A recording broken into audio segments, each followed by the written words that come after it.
आपल्या सगळ्यांना आठवत असेल की 8 दिवसापूर्वी आदरणीय किरण भैयांनी एक ट्विट केलं होतं आणि त्याच्यामध्ये त्यांनी असं म्हटलं होतं की नरेंद्र मोदी साहेबांना पंतप्रधान करण्यासाठी मी माझ्या उमेदवारीवरनं माघार घेतोय, मी थांबतोय. आणि त्याच्यानंतर भाजपाच्याच एका नेत्यांनी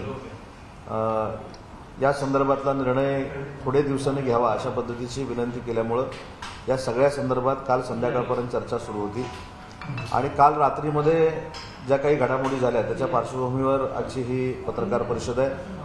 आपल्याला आठवत असेल की मी देखील 4 दिवसापूर्वी देवेंद्रजींची भेट घेतलेली होती आणि देवेंद्रजींना विनंती केली होती की रत्नागिरी सिंधुदुर्ग ही जागा ही धनुष्यबाणाला मिळावी, कारण शेवटी धनुष्यबाण अतिशय मोठ्या पद्धतीने तिथल्या लोकांना माहिती आहे. आणि शिवसेनेच्या वतीनं आमचे एकच उमेदवार किरण भैयांच्या रूपानं होते हे देखील मी देवेंद्रजींना सांगितलं होतं आणि सगळं स्टॅटिस्टिक देखील देवेंद्रजींसमोर ठेवलेलं होतं. त्याच्यानंतर स्वतः मी माननीय मुख्यमंत्र्यांशी बोललो, मुख्यमंत्र्यांनी देखील या संदर्भामध्ये चर्चा केलेली होती. आणि काल रात्री पुन्हा एकदा देवेंद्रजींशी भैयांची चर्चा झाली, माझ्याशी चर्चा झाली, एकनाथ शिंदे साहेबांशी चर्चा झाली, अमित शहा साहेबांची चर्चा झाली.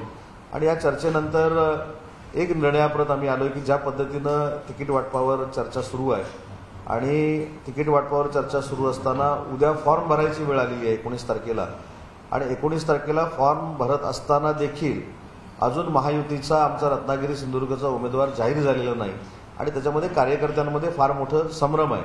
आणि म्हणून स्वतः काल ज्या बैठका झाल्या त्या बैठकांनंतर माननीय एकनाथ शिंदे साहेबांना या सगळ्या गोष्टीमध्ये कुठेही त्रास होऊ नये, देवेंद्रजींना देखील त्रास होऊ नये म्हणून स्वतः किरण भैयांनी एक निर्णय घेतला की नारायण राणे साहेबांना उमेदवारी जर जाहीर झाली तरी देखील शिवसेना म्हणून आम्ही प्रामाणिकपणानं काम करू अशी भूमिका आम्ही काल रात्री घेतली. त्याच्यानंतर आमची सगळ्या कुटुंबाची देखील चर्चा झाली. कुटुंबानं देखील असा निर्णय घेतला की नारायण राणे साहेब हे सिनियर आहेत, राज्याचे उपमुख्यमंत्री होते, केंद्रीय मंत्री राहिलेले आहेत आणि काही काळ जरी थांबावा लागला तरी थांबण्याची भूमिका, त्यांना जर तिकीट जाहीर झालं तर ही मानसिकता आम्ही बनवलेली आहे. आणि त्या अनुषंगानंच या पत्रकार परिषदेचं आयोजन मी स्वतः भैया आणि आमचे रत्नागिरीचे देखील पदाधिकारी सुदेश मयेकर या ठिकाणी उपस्थित आहेत. आणि म्हणून जरी आम्ही काही काळ थांबण्याचा वेळ निर्णय घेतलेला असला तरी देखील उद्या फॉर्म भरताना देखील आम्ही पूर्ण ताकदीनं नारायणराव राणेंबरोबर राहू. मतदारसंघ आमचा जिल्हा हा महायुतीबरोबर राहील. परंतु हे सगळं करत असताना कुठेही माननीय अमित शहा साहेबांनी सांगितलेला शब्द किंवा देवेंद्रजींचा शब्द किंवा शिंदे साहेबांचा शब्द हा कुठेही फुकट जाऊ नये आणि महायुतीमध्ये कुठेही तेढ निर्माण होऊ नये यासाठी मोठ्या मनानं त्यांनी हा निर्णय घेतलेला आहे. पण हा निर्णय घेतला म्हणजे राजकारणातनं काही आम्ही थांबलेलो नाही किंवा आमचं कुटुंब थांबलेलं नाही.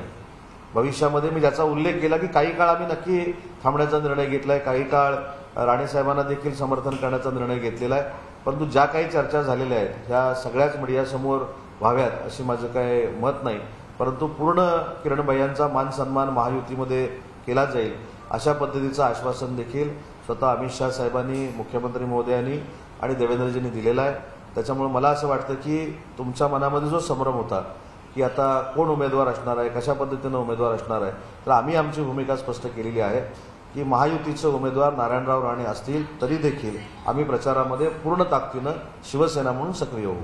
कोकण हा शिवसेनेचा बालेकिल्ला आहे, त्यामुळे कोकणातली सीट म्हणजे रत्नागिरी सिंधुदुर्ग लोकसभा मतदारसंघ हा शिवसेनेलाच मिळावा असं सर्व शिवसैनिकांची, पदाधिकाऱ्यांची मागणी आहे. आणि असं असताना भाजपला ही सीट का देण्यात आली, ही सीट देण्यासोबतच इतर कुठल्या जागेची अदलाबदल किंवा काही मला असं वाटतं की ज्यावेळी आपण नेतृत्व मानतो आणि केंद्रीय मंत्री अमित शहा साहेबांसारखी व्यक्ती अशा मतदारसंघामध्ये हस्तक्षेप करते, मुख्यमंत्री महोदय ज्यावेळी सूचना करतात आणि देवेंद्रजींसारखा पूर्वीपासून सहकारी असलेली व्यक्ती ज्यावेळी काही गोष्टी सांगते तर काही गोष्टीमध्ये 4 पावलं मागं येणं हे आम्ही सगळ्यांनी मिळून ठरवलं. आणि 4 पावलं मागं आलो याचा अर्थ भविष्यामध्ये काहीच करायचं नाही असा देखील भाग नाही. आम्ही ज्या विषयावर ठाम होतो त्या विषयावर ठाम आहोत. खासदार आज ना उद्या किरण भैयांना करायचं आहे हे निश्चित आहे. त्याच्यामुळे मला असं वाटतं की आता जो काय आपण पेच म्हणता, तिढा म्हणता, गुंता म्हणता तो सोडवण्यासाठी स्वतः किरण भैयांनी पुढाकार घेतला. आणि राजकारणामध्ये मन किती मोठं असावं लागतं हे त्यांनी सगळ्याच पक्षाच्या पदाधिकाऱ्यांना दाखवून दिलं. या लोकसभेच्या जागेच्या व्यतिरिक्त म्हणजे त्या बदल्यात विधान परिषद ही राज्यसभा असा कुठला नेमका पर्याय असणार आहे ज्या ठिकाणी आम्हाला किरण मला भैया पुन्हा एकदा मला खासदार मला असं पाहायला वाटतं मिळतील? की राजकीय ज्या काही चर्चा झालेल्या असतात त्याची जाहीरपणानं चर्चा व्हावी असं मला वाटत नाही.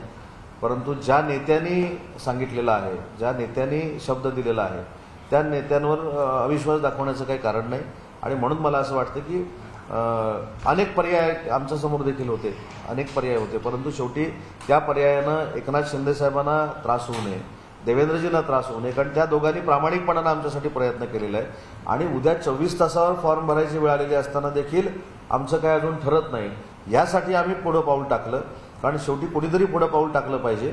काही करून इंडिया अलायन्स जे त्याचे खासदार निवडून न येणं हे आमचं सगळ्यांचं धोरण आहे. आणि म्हणून ते पाऊल किरण बेळ्यांनी टाकलेलं आहे. तुम्हाला काही आश्वासन देण्यात आलेलं आहे का किरण सामंत यांची कुठे राजकीय पुनर्वसन केलं जाईल का या ठिकाणी?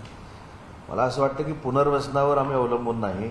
आमची कुवत, आमचे कार्यकर्ते आणि आमचे पदाधिकारी हे पुनर्वसन स्वतः किरण सामंतांचं करू शकतात. एवढी ताकद आमच्या सगळ्यांमध्ये असल्यामुळं पुनर्वसनाचं म्हणजे आमचं पुनर्वसन तुम्ही काय करणार, आम्हाला तुम्ही काय देणार, असं करून हा निर्णय घेण्यात आलेला नाही. मला असं वाटतं की त्यांच्या मनाचा हा मोठेपणा आहे. सगळी सिच्युएशन लक्षात आल्यानंतर त्यांनी सांगितलं की 8 दिवसापूर्वी जे मी ट्विट केलेलं होतं ते याच सगळ्या भावनेतनं केलेलं होतं, परंतु ते ट्विट केल्यानंतर सुद्धा तिकीट मिळू शकतं असं भाजपाच्या काही नेते मंडळींनी सांगितलं. आणि त्याच्या पुढे जाऊन सांगतो की भाजपाच्या एका नेत्यानं कमळ निशाणीवर लढावं हा देखील प्रस्ताव दिलेला होता. परंतु दुसरा कोणी राज्यकर्ता जर असता किंवा पदाधिकारी असता तर तो कमळावर जाऊन तिथं खासदार झाला असता.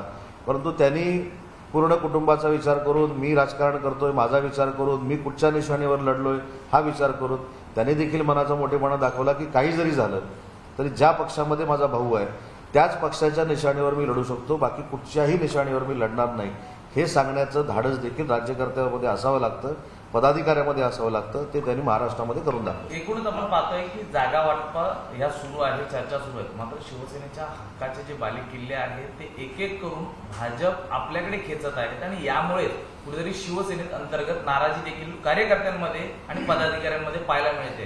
कारण त्या ठिकाणी शिवसेनेचा पक्षीय बलाबल असताना देखील त्या ठिकाणी भाजपचा उमेदवार दिला जातो, यावरनं प्रचंड आक्रोश. नाही, मला असं वाटत नाही.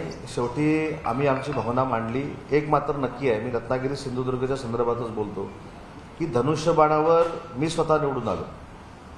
आज जरी राजन साळवी आमच्यासोबत नसले ते देखील धनुष्यबाणावरच निवडून आले. दीपक केसरकर धनुष्यबाणावर निवडून आले, वैभव नाईक धनुष्यबाणावर निवडून आले.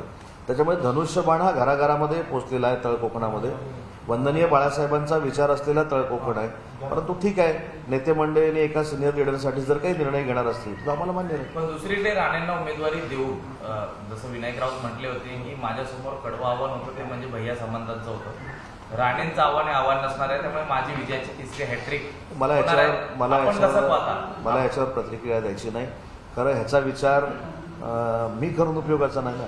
याचा विचार ज्यांनी तिकीट दिलेलं आहे त्यांनी विचार करायला पाहिजे होता. त्याच्यामुळे मला असं वाटतं की एकदा तिकीट अजून जाहीर झालेलं नाही, पण आम्ही आमची भूमिका मांडली. विजय आपण खेचून आणणार का? मला देखील ज्यावेळी तिकीट दिलेलं होतं त्यावेळी 41,000चा डेफिसिट होता. तो तोडून आम्ही सगळ्यांनी विजयी संपादन केला आहे. त्याच्यामुळे विजयाकडे एखाद्या नेत्याला, कार्यकर्त्याला कसं न्यायचं याचा पॅटर्न जो रत्नागिरी जिल्ह्यामध्ये आज चालतो तो अतिशय चांगल्या पद्धतीनं आम्ही सामंत पॅटर्न म्हणा, आमच्या सामंत पॅटर्न म्हणजे सामंतांबरोबर कार्यकर्ते आहेत, आमचं कार्यकर्त्यांचं जाळं आहे, म्हणूनच हे आम्ही करू शकतो. त्याच्यामुळे मला फक्त एकच विनंती करायची आहे की महायुतीमध्ये काही लोक म्हणतात की मिठाचा खडाट पडणार नाही, याची दक्षता ही आम्ही घेतलेली आहे.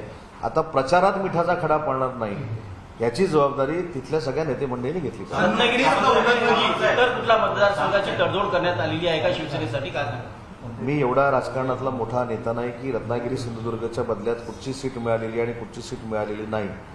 आमची भूमिका जी भैयानी काल घेतली ती महाराष्ट्रापर्यंत जाणे गरजेचं.